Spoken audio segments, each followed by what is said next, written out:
Pasada ng mga balita mula sa Pilipinas para sa mga Pilipino saan man sa mundo. Ang Pilipinas ngayon. Maraming salamat po at magandang araw po sa inyong lahat at ako po inyong lingkod Ray Sampang kasama si Ms. Steph Vicente para sa isa pang edisyon ng Ang Pilipinas Ngayon. Sa puntong ito, mahalaga po ang ating pag-uusapan sapagkat tayo po'y dadako dito sa kalalagayan pa rin ng ating mga Filipino seafarers. Ano po lalong-lalo na dito sa mga naglalayag sa mga oil tankers, mga vessels na dumadaan po dito sa area ng Red Sea sapagkat lately, may inatake na naman po na shipping vessel or oil tanker itong grupong Houthi dito po sa may area ng associated sila dito sa Yemen sa patuloy na kaguluhan na rin sa gitnang silangan sa pagitan ng Israel, Lebanon at gayon na rin dito sa may bahagi ng Gaza. Lumalaking hidwaan dito po sa Middle East at sinasabi nga po that the coin being termed is a regional conflict. Ano po at nadadamay itong mga oil tankers na bumabiyahe dito sa parting ito ng karagatan ng Middle East. At lately, ito pong mga Houthis tulad na nabanggit ko kanina, umatake na naman this time around British oil tanker naman na MT Cordelia Moon dyan po sa Red Sea. At aalamin po natin kung kamusta ang kalalagayan ng ating mga Filipino seafarers, kung may nakuha bang hostage o wala, that we will have this confirmed mula po sa ating Department of Migrant Workers. Kasama po natin sa linya ng komunikasyon ang ating pong butihing Undersecretary Bernard Olalia ng Department of Migrant Workers. Magandang araw po, Undersecretary Olalia. Si Ray Sampang po ito sa programang Ang Pilipinas Ngayon. Magandang umaga po, Sir Ray. Magandang umaga po sa mga nakikinig po sa inyong programa. Alright, Yusek Olalia, we would just like to confirm kung meron nga bang nadamay na hostage ng mga Filipino seafarers sa muling pag-atake nitong Houthi rebels dito sa MV na oil tanker na Cordelia Moon, Yusek Olalia. Base po ito sa tala at report po ng agency, yung manning agency po na obligadong magbigay ng significant report kapag may ganyang balita. Wala po tayong Pilipino or seafarer na naka-on board po doon sa nasabing oil tanker po. Kaya wala pong nasaktan kahit ni isang Pilipino po doon. Ayun, so magandang balita. As per report po nung manning agency o shipping agency na nag-hire dito sa ating mga Filipino seafarers. So as of now, as we speak, wala pong confirmed na hostage na Filipino seafarer. Opo, wala po kasi wala pong Pilipinong on board doon po sa nasabi pong oil tanker. Wala pong nakasakay na Pilipino. Walang Filipino seafarer. Okay, so puro foreigner po ang nagmamando doon. Opo, tama po kayo, tama po. Tama. Okay. Pero Yusek Olalia, siyempre nitong mga nakalipas na buwan, nagkaroon din ng pag-atake ang Houthi dito sa mga tulad nitong una-una yung sa MV Galaxy Leader, MV True Confidence, di ba? Itong MT Sunyon, MV Tutor. Itong mga ito, merong mga Filipino seafarers on board ito. Kamusta na po ang sitwasyon ng mga Filipino seafarers na hanggang ngayon ay hostage pa rin ng mga rebelding Houthi? Nako, tama po kayo, no? Yung mga nabanggit po ninyo na mga maritime vessels, meron po tayo mga kababayang seafarers po na nakasakay dyan at sa kasamaang palad nga doon sa mga binanggit po ninyo, dalawa yung nasawi doon sa mga pag-atake na yan. Yung pong nauna, yung MV Galaxy na binabanggit ninyo, yung 17 po na seafarers natin na hinostage ng Houthi ay nandoon pa po sa Yemen, no? Yung kanilang barko ay dinala po sa Port of Yemen at nandoon po sila. Pero kagandahan po, ito pong 17 na ito ay nakakausap po natin at nakakausap din po nila paminsan-minsan yung kanilang pamilya dahil pinapayagan po sila makontak. At ang ating mahal na secretary po, si Secretary Hans, ay nag-utos na bisitahin sila doon at meron po tayong honorary consul na naka-schedule po na pumunta po doon at mag-imbestiga muli. So 17 pa rin po na mga Filipino seafarers na lula ng MV Galaxy Leader ang nasa kamay pa rin ng mga Houthi rebels as we speak. Ano po, Yusek Olalia? Tama po kayo, sir. Yes. confirm po. Besides those 17, wala nang iba, Yusek Olalia? Wala na po. Yung pong mga kasabayan po niya halos ay napawalan na po, no? May mga kasabayan po halos yan. Pero lahat po sila ay nakauwi ng matiwasay at naipatrate po natin, natulungan na din po natin sila. Pero Yusek Olalia, para lang po sa informasyon, to put it in context, no, itong ating pinag-uusapan, i-connect ko lang ito dito sa tinatawag na the right to refuse to sail ng isang Filipino seafarer kapag alam niyang dadaan ng kanyang vessel o barko sa isang conflict area o red zone. Ito po ba ay pinapatupad at pinapaalam mismo sa mga Filipino seafarers at may mga nag-a-avail po ba ng provision na ito? Tama po kayo, Sir Ray, ano? Yan pong right of refuse to sail ay isang mahalagang karapatan po ng ating seafarer ngayon at kinakailangan po ipatupad yan, lalo na may Magna Carta na po tayo na pirma po ng ating mahal na presidente. At yan pong right to refuse to sail ay isang matibay na batas, no? Isa po napapalo po yan sa isang guideline na mandatory na sinusunod po ng ating mga manning agencies, no? Kapag ang isang seafarer ay nagsabi na ayaw niyang sumama, ayaw niyang pumunta doon sa dadaanan ng barko sa Red Sea o sa Gulf of Aden, ay kinakailangan ibaba siya mismo. No? Ibaba siya agad at nang sa ganoon siya po ay makauwi.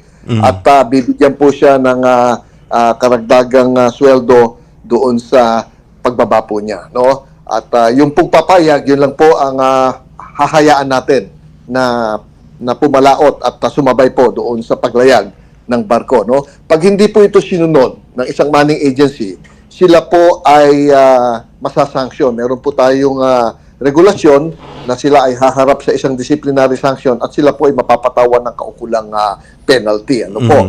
At obligasyon po ng manning agency na ipagbigay alam yung karapatan na ito sa lahat po ng kanilang onboard na seafarers na dadaan po doon sa nabanggit kong Gulf of Aden at doon sa Red Sea po. Hindi naman po ba nakaka-apekto ito sa employability ng isang Filipino seafarer kapag siya ay nag-invoke ng right to refuse to sail? Hindi po pa ito parang nakaka-turn off doon sa mga manning agency na posibleng mag-hire pa ng karagdagang Pilipino?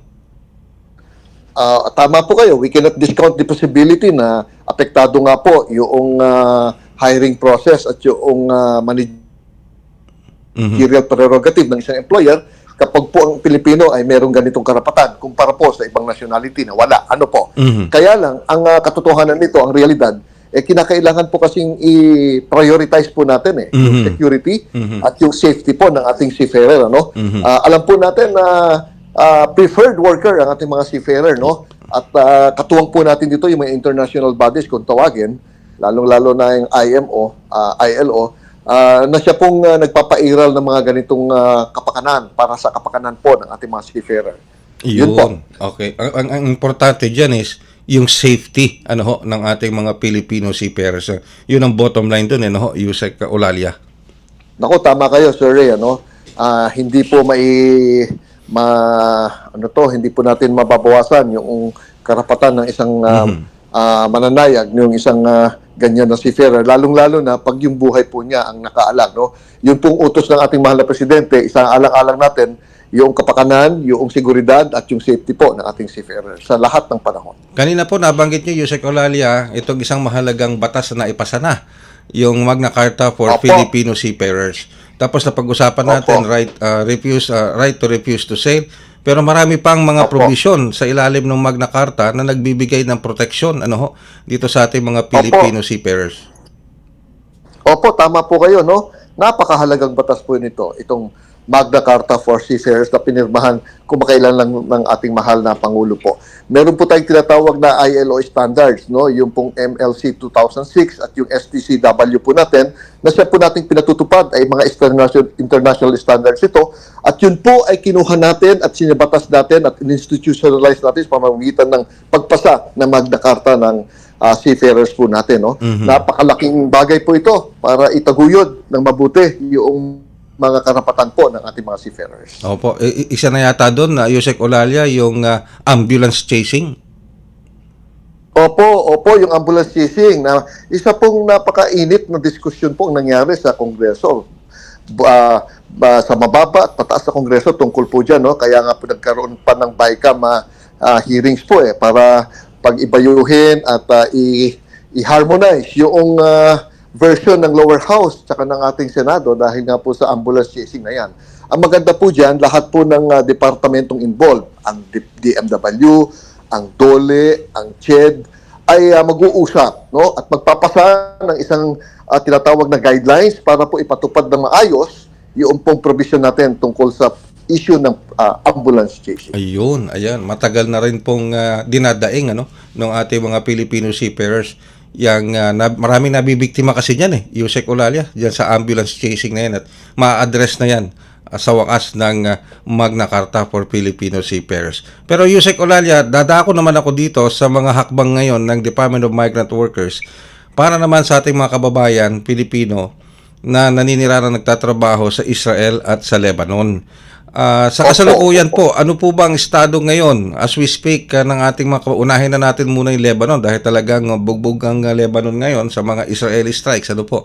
Kamusta po ang ugnayan ninyo sa DFA, gayon na rin sa ating embahada, lalo na para sa repatriation po ng ating mga kababayan Pilipino sa Lebanon?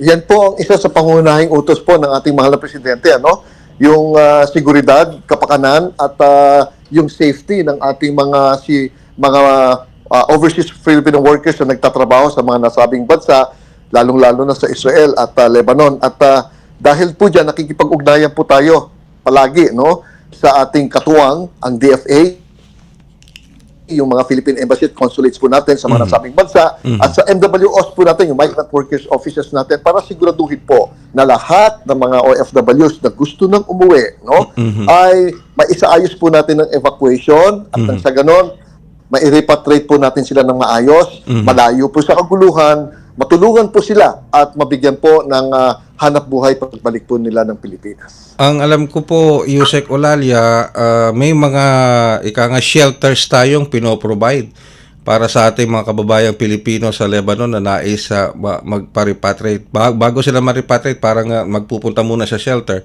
para maiiwas sila sa kaguluhan o anumang maiwasan ng anumang casualty. Pero sa ngayon po ba tuloy na kasi ilang beses na pong na-cancel yung repatriation dahil sa mga hindi nga po makalapag dahil doon sa airport o flights dahil sa sitwasyon doon.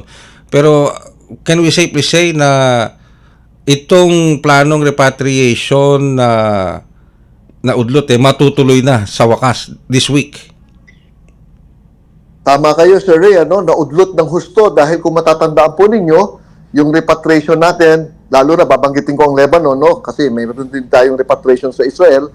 Last year pa po tayo nagsimula na mag-repatriate noong ideklara na alert level 3 ang bansang Lebanon dahil sa kaguluhan doon, lalo na doon sa may south part ng Lebanon na kung saan malapit sa border ng Israel. At yung pong kaguluhan ay nagdulot ng pangamba sa ating mga OFWs doon, kaya inilikas po natin sila at in-evacuate, nilagay po natin sila sa hindi bababa na 4 na migrant work shelters po natin sa Lebanon. Dinagdagan po ng ating labor attaché yun para na sa ganon, lahat po sila ay mailikas ng maayos doon sa mga shelters po na yun. Ngayon, nandoon po sila sa isang tahimik at secure na MWO shelters natin.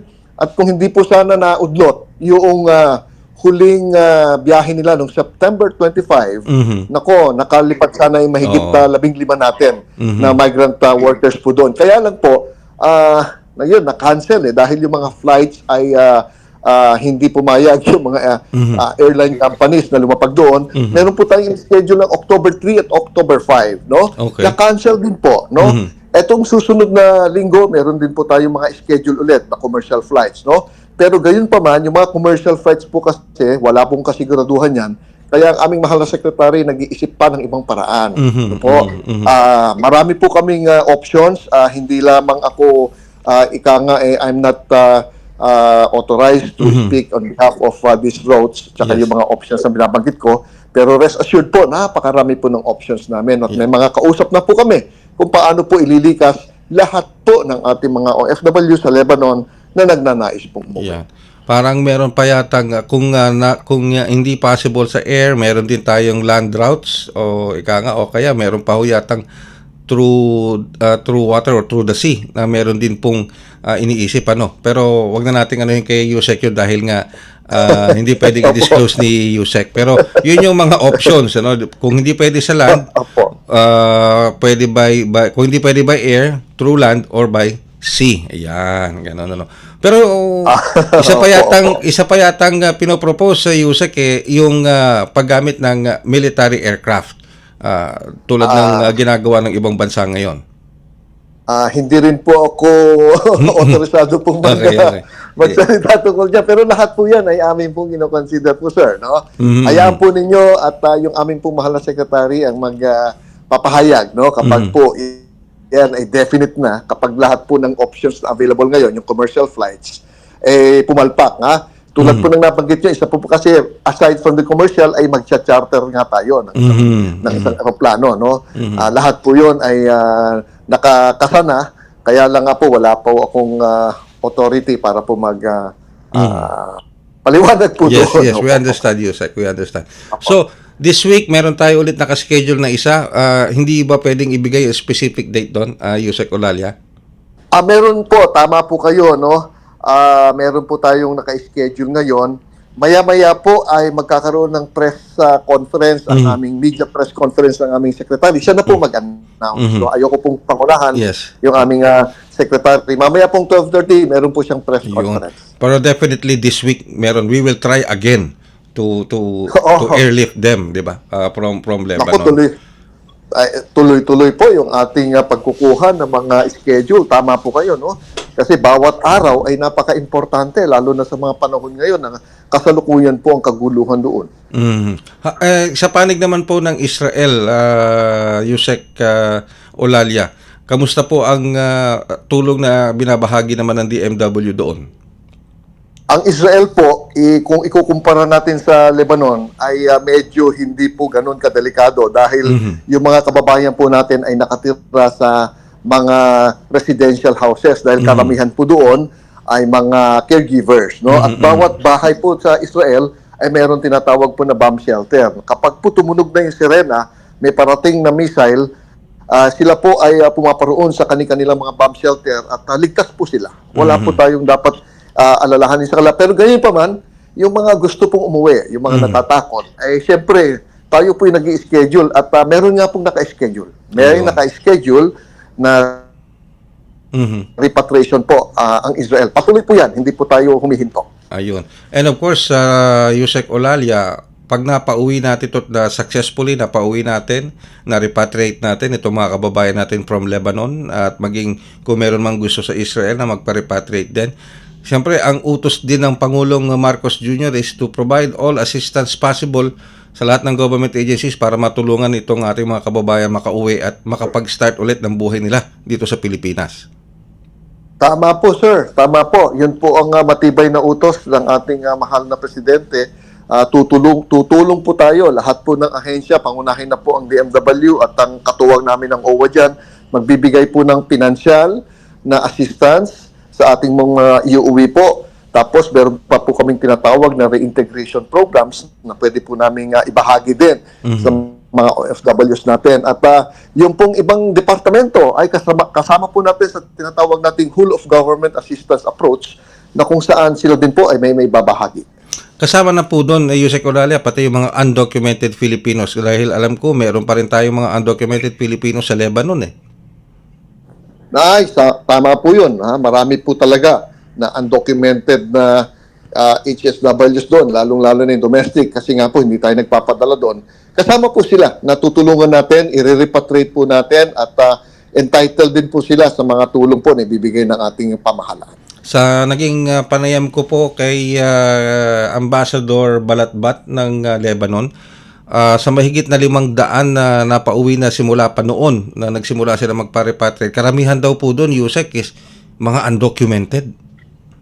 Opo. Kasi nga po, meron tayong tinatawag na third country hire, bagamat hindi po tayo nagpapadala ng domestic workers doon. Isa yon sa maraming employment opportunities, yung bang kinukuha nilang kasambahay yung ating mga kababayan at doon nagtatrabaho bilang domestic workers. Wala po silang mga dokumento na binibigay po ang DMW, yung tinatawag nating Overseas Employment Certificate. Pero gayon pa man, no, kahit po undocumented sila, priority rin po natin sila sa paglikas ngayon at may kaguluhan po doon. Alright, Yusek, bago kita tuluyang bitawan, meron ka bang mensahe o paano pa makakakontak po ba, Yusek Olalia, itong ating mga kababayan na may kapamilya dito para po malaman naman nila yung sitwasyon nila dyan sa Lebanon? Naku, napakaganda po niya, no, sir, sa pamamagitan po ng inyong programa, sa tulong na rin po niyo, sa aktibo ninyong partisipasyon. Nagpapasalamat po kami at meron po tayong Facebook page. At nakapost po doon yung Philippine contact numbers namin, yung MW o Beirut number po namin, yung mga pamilya, yung mga kamag-anak na nagnanais pong humingi ng tulong, hindi makontak yung kanilang kamag-anak doon. Pwede pong tumawag kayo, 24/7 po yan. At kami po ay handang tumugon sa lahat po ng mga pangangailangan ninyo. With that, Yusek Olalia, maraming salamat po sa oras na ibinigay nyo sa ating programa at sa inyong lingkod. Thank you very much po. We appreciate very much the information that you shared with us today. Thank you po, Yusek Olalia. Welcome po, sir. Ingat po kayo. Ang ating pong butihing Undersecretary Bernard Olalia ng Department of Migrant Workers. Singgil po, ulitin ko ang dami namin na pag-usapan ni Yusek Olalia. Ranging from, of course, yung dito sa naging pag-atake ulit ng Houthi rebels dito sa isang oil tanker na naman, na isang UK oil tanker po ito. Ang pangalan nito ay MT Cordelia Moon, dyan po sa may Red Sea. Pero ang kagandahan nito, sabi po ni Yusek Olalia, walang confirmed na Filipino seafarer o Filipino tripulante na nagmamando o nakasakay dyan po sa Cordillera Moon. Yun po ang confirmation na galing kay Yusek Olalia. Pangalawa, yun pong sitwasyon din ng iba pa nating mga Filipino seafarers na hanggang ngayon hawak pa rin ng mga Houthi rebels. Katulad po nung 17, if I remember correctly, 17 pa rin ang hawak ng mga Houthi rebels. Yung pandating sa MB Galaxy leader pa ho yan. Pero yung pong mga 17 Filipino seafarers ay nasa mabuting kalagayan at nakokontak naman ng ating DFA at ng ating embahada, nakakausap din ng kanilang mga pamilya. And of course, yung pong kahalagahan din ng bagong batas ito, yung Magna Carta for Filipino Seafarers, kung ang pag-uusapan is the right to refuse to sail at yung ambulance chasing. And of course, ito pong update na binigay sa atin ni Yusek Olalia tungkol sa mga efforts ginagawa ng Department of Migrant Workers, ng OWA, kasama ang Department of Foreign Affairs at ang ating mga embahada sa Lebanon at sa Israel para masiguro na ligtas ang ating mga kababayan doon sa nangyayaring sigalot o kaguluhan sa pagitan dyan po sa Middle East, sa pagitan ng Israel, Lebanon, ng Gaza, maging nito sa Yemen, at sigalot na rin ng Israel sa Iran, o itinatawag po nating Middle East Regional Conflict. Sana nga po, wag nang lumawak ito, wag nang lumawak pa yung conflict. Sana po makontrol na, makontain para po sa kaligtasan, di lamang ng mga kababayan natin sa Middle East, kundi para sa katiwasayan at kaligtasan ng buong mundo. Sa pamamagitan po yan, maraming salamat sa inyong pagsubaybay sa ating naging panayam kay Yusek Olalia ng DMW. Back to you, Step. Kumpleto, detalyadong balitaan, di papahuli sa mahahalagang kaganapan. Kamustahin ang inang bayan, ang Pilipinas ngayon.